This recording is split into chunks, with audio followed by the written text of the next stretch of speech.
Oh, I don't think they heard that. She said, "You're going to make me cry." Yeah. Oh, I forget. Even though I hope, having now seen myself on screen, that there really is another role for me in my life. I'm 91, and I think it's time to begin acting. Time to begin. Well, I don't want to take any jobs away from any of you. Oh. Well, my name is Lori Hammel, and I'm super duper excited to be here tonight with these two marvelous ladies. They came in from LA to see you tonight to be able to help promote this beautiful movie that it will be playing this weekend. So there's other chances if you want to tell other folks about seeing it. On Saturday, it's going to be at Quad Cinema. Is that correct? At 3 o'clock? All right, in the Village. So that is something that if you want to tell other friends. I just feel like when I saw this film, I loved, Anne, how you had these wonderful, every once in a while, a title that was just so powerful. Now, what's, letting something go, going on to the next. Each time what you did is you really promoted exactly what Marsha is all about, that her philosophy. How did you find those? Because I would imagine Marsha is just so full of gems. How did you whittle that down to just say, this is what we're going to use, these wonderful sayings that Marsha has said? Well, I collected all the things that she liked, the quotes that she liked or things that she said. And then based on the editing, I decided to use, Colette at the beginning and, to introduce New York. I mean, editorially, it helps you jump around a little bit. So that's about, they all come from Marsha. I mean, I did, none of them came from Colette. French. No, but that was a quote that you liked. Oh, I didn't know that. Yeah. I did not find that quote. It was a quote that she liked. Because I've known Marsha for many, many years, so I've heard, she wrote a book that was never published, and she was recorded, she has an audio recording from the Academy. So if you want to research Marsha, you find out all those things. So I didn't invent the Colette. It was something that Marsha really liked. So, Marsha, how do you feel about seeing yourself on film like this beautiful, amazing, inspiring tribute, talking about what you have done, but also the inspiration for all of us watching it? How do you feel now watching yourself in this way, in a way that was never a part of your career? I'm honored, touched, amused. Because my sons say that I'm now playing the age card. and we've just been having a drink, and it occurred to me that at my age, right, you all know 91, right, that you think, well, what have you done with your life? And I think it sounds very immodest, but I think that Anne really captured who I am, or else the person I would like to believe I have been, and the magic of Hollywood, my folks. You all know that. It's been an incredible experience, and I thank you for coming, staying, and being inspired, which is such a grand word. But I think it's great, the business we're in, and we have so much to offer other people because of our love of entertaining, informing, and educating. My compliments to all of you. Wow.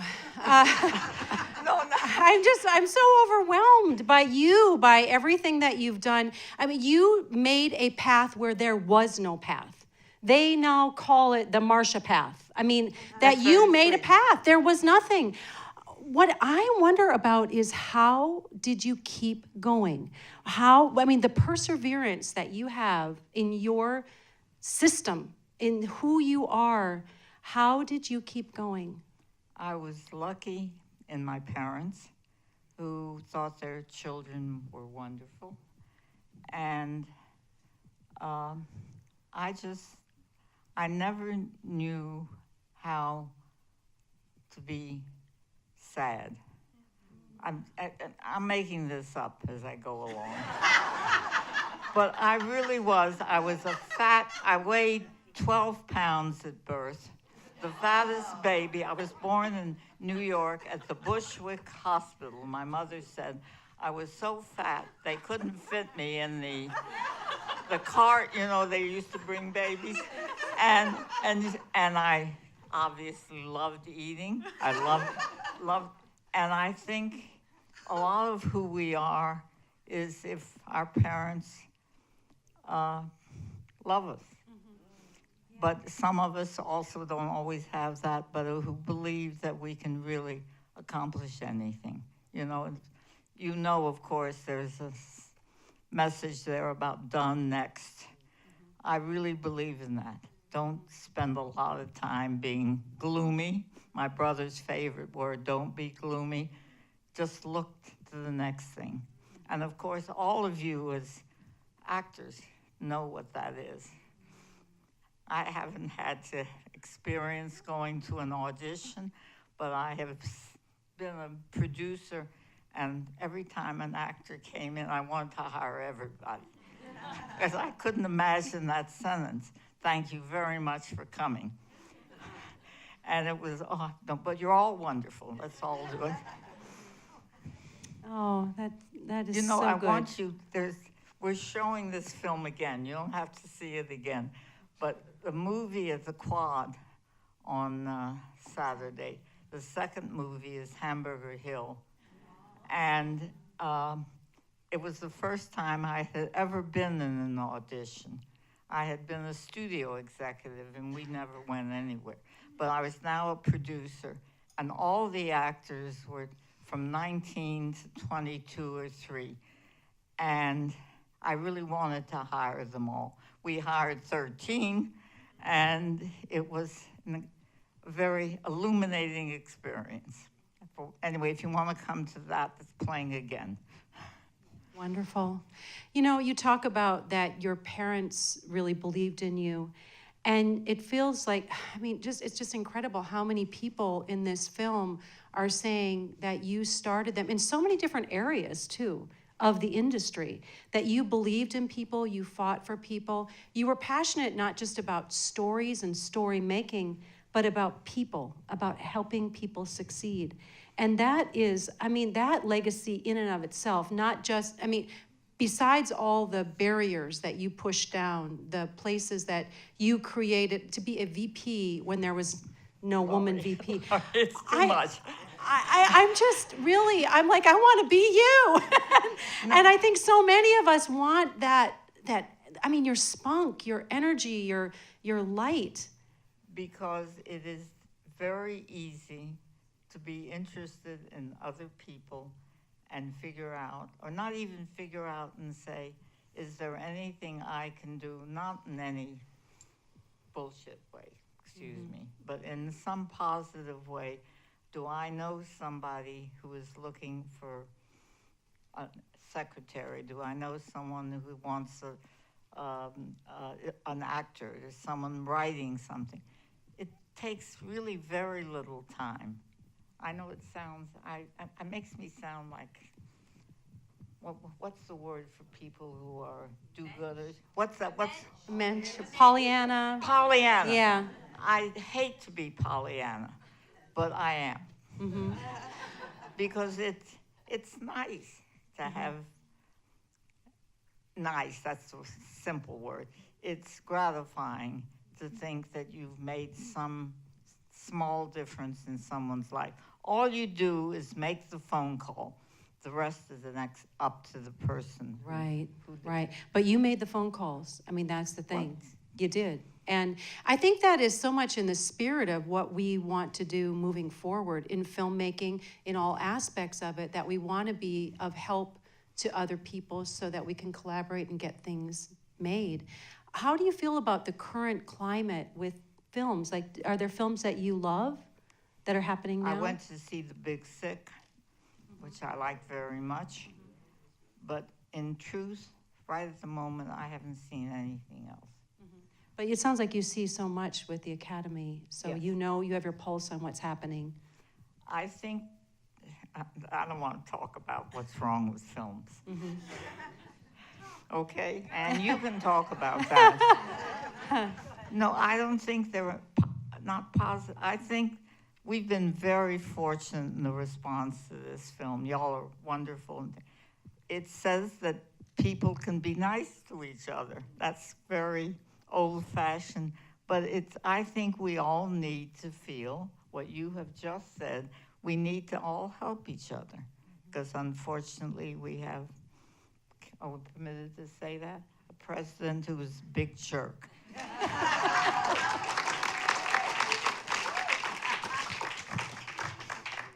Well, something I'd like to know about the film itself is how much was left on the cutting room floor? Because you just had, I don't know how much material, how many hours you had to work with, but there must be, I mean, to get it down to an hour and a half, how was that for you, being able to cut that down? Well, you know, I was an editor, right? So no, there's not much on the cutting room floor. I planned it, and everything that I wanted to do based on what I wanted to tell about Marsha's life is pretty much in the film. There's only a couple of sequences that I drop. I had a different ending, so that one is not in the film, but otherwise pretty much everything is in there. Also, we had very little money, so we had to be very efficient and plan everything properly. And tell about our crew, how big the crew was. Yeah, I mean, we had all young people. We are by far the oldest. And we just had a cameraman and a sound man and a second camera and a makeup person and then an associate producer. So we were very limited. That was our crew. It was our crew. But Marsha, you know, And the comes... star. Marsha comes from the studio that I do too, but she doesn't realize a lot of films are done in that way, you know, very efficiently. But we lucked out. We had fabulous young people working with us, very talented, as you can see from the result. And they loved Marsha, and we were like a well-oiled machine, and we just were very, very productive. Well, and it so helps that you have the eye for what's going to happen in post-production as you're creating each scenario and even setting up the story of the documentary, because you covered a lifetime. Yeah, which is hard to do if you don't want to have, you can't have everything. But the thing is that this movie, in a sense, I don't think people quite see that or understand it, but from a filmmaking point of view, it's kind of an unusual film because it's both clips, Yes. but also the recreation of our life. Everything in the film is real, but it's recreated. And, when you see her going to the, what do you call yoga? No, yoga, that one is the only thing that's done cinema verite. You can't really plan. But when she goes to the store, what do you call it, with... the thrift store. Thrift shop. Yeah. Yes. Now that sequence is totally based on reality. She went to the thrift store a million times with her friend Donna, the producer, and I wanted them to do that, and I wanted that sequence to bring you back to Rocky and the idea that she had not been made money, and I would get back into telling this. I know it's very technical, I'm sorry. Going back into telling the story of Rocky, because I knew they had gone to that party, and that story really had happened, where she said, this is the house that Marsha built. And then Donna said, well, I don't see her name anywhere. So I thought, That was true. So I knew that all the stuff in there is true. But so I recreated that scene, having them going there. Of course, then I would let them loose because I wanted them to deliver certain story point, but otherwise they were free to, whatever. So when I put them behind the jewelry and that glass thing, they just started to go about the boyfriend and the watch. That was totally them, inventing that on the spot. So that was how the film was made, setting up those sequences that were based on truth and things that had really happened and was things that Marsha had really lived through, and using them as linked to different moments of her life. I don't know, maybe this is boring, but that's how we did it. No, not at all. Because Fabulous. Yeah. Director, producer, editor. Well, whatever. You have to do everything when you don't have any money. You don't have a choice. If I could have shot the film, I would have done that. How long did it take, Anne? Well, I mean, it took us, when you don't have any money, I'm sorry to repeat that, We. And looking for a distributor. How many So, days? Oh, I FYI. don't know. I mean, We one. went to San Antonio and stayed No, with Marsha, my let me sister. tell that story. Okay. I know you're the star of the film, but so you know, I was trying to make movie. I mean, as you know, I was an editor of big pictures, and I was, you know, always wanted to make my own movies. Anyway, long story, couldn't get anything going. You know, you have the actors, you don't have the money, blah blah. So one day I woke up and I decided I have to make a movie. I'm going to lose my mind. So what can I do? So when I was a big-time editor, I was using an Avid, but I had learned how to do the Final Cut Pro so I could work in my office. And I realized with Final Cut Pro, really, I can do the whole thing, and it's not going to be expensive because I won't pay myself, right? So I thought, what am I going to do the movie about? So, you know, I thought about it. I thought, Marcia Nasatir. So I called Marsha, and I said, Marsha, I think I would like to make a movie about you. I think it would be, what do you think? So she says, okay, well, let me think about it. So following morning, 9 o'clock in the morning, she calls, she goes, let's do it. And we did. And off we were. So right away, it was the 30th anniversary of our movie at Toronto, right? The Big Chill. So we had to scramble, and I mean, we can't miss that. You know, we were not so, again, we really lucked out. I started to research people in Toronto, and I picked one guy, I had no idea. It sent me some, you know, industrial footage that it was hard to know if he could do it. But with the DP, we gave him like a shot list, you know, even the shoes, you know, he shot the shoes. We asked him for the shoes. Yeah. So we gave him a really serious plan.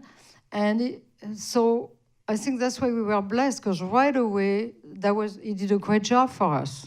And Marsha and him had this great connection, right? The thing about, do you know, I mean, this guy, the makeup artist was a guy from Paris who does makeup.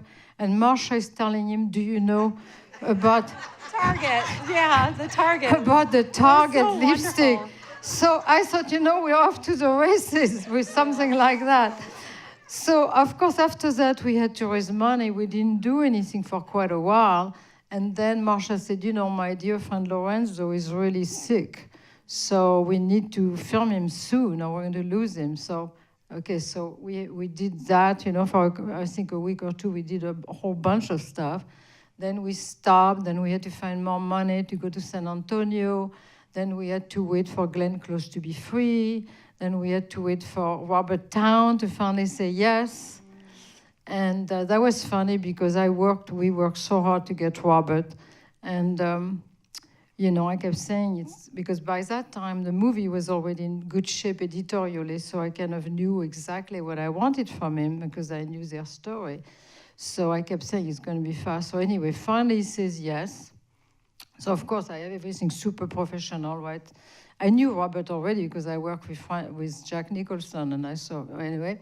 So he shows up, and of course the machine is just going. We're fantastic, we're going. We ask all the questions, he answers. We did the whole thing in less than 20 minutes, right? And so the guy was like, that's it? He wanted to stay longer, and I felt bad that we were so good. You're efficient. We were so efficient yeah, that the guy was. So he lingered. I had to take him to the car and shoot the breeze with him, so he would not feel bad that we were already getting rid of him.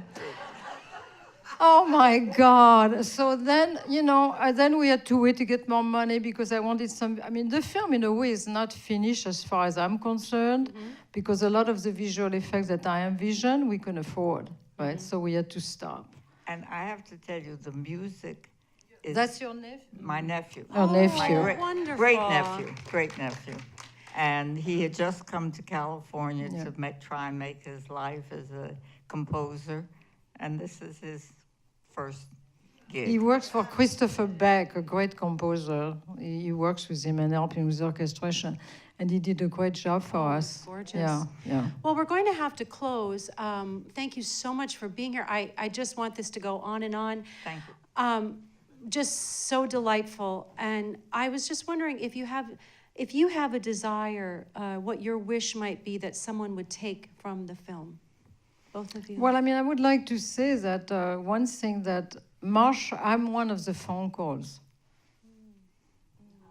So without Marsha giving my name to the Coppola organization, I would never have had the career that I had, because I didn't know anybody. I was a schmuck from France, and I was working.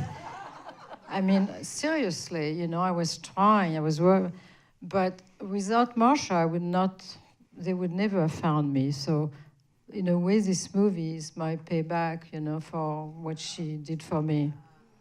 Really would. Wow, beautiful. And do it for each of us. Do Huh? it for everyone yourselves. Yeah. That's the message. We can all help each other, or not. And and one last thing, that's how actually the idea of the film came about. Because I went with Marsha to the Academy one time for a screening, and this woman, when she saw Marsha arrive, started to scream and tell her, guys, calling all her friends in the middle of the lobby of the Academy, you have to come and meet Marsha. And I'm thinking, what happened? What did she do? And that's when I found out, you know, I didn't know all her friends or what she had, and I knew she had helped me. But that was the beginning, because this woman says, this woman, when I was a schmuck and I was a production assistant, she was the executive from US. She came on the set of that movie, and she said to this non-person in the movie world, come and have lunch with the director and us. And I was like, wow. She was like trembling and terrified. What? You sure? I said, of course. And so Marsha took her to lunch with the director. And of course, she had never forgotten that, because it never happens in Hollywood. But it happened with Marsha. Yeah. I didn't know any better. Oh. Let me tell you, can I just say one thing? Please. I was brought up in the South, and we believe, or Texas, I guess, a combination of San Antonio is both Southern and Texan, and you're supposed to be nice to each other. And that sounds Pollyannish, and I don't mind saying it, but it is. It's really easier, makes you feel better, and you get to come here, and who knows? Next, the movie's about all of you. Thank you, thank you, thank you. Please, we so appreciate you.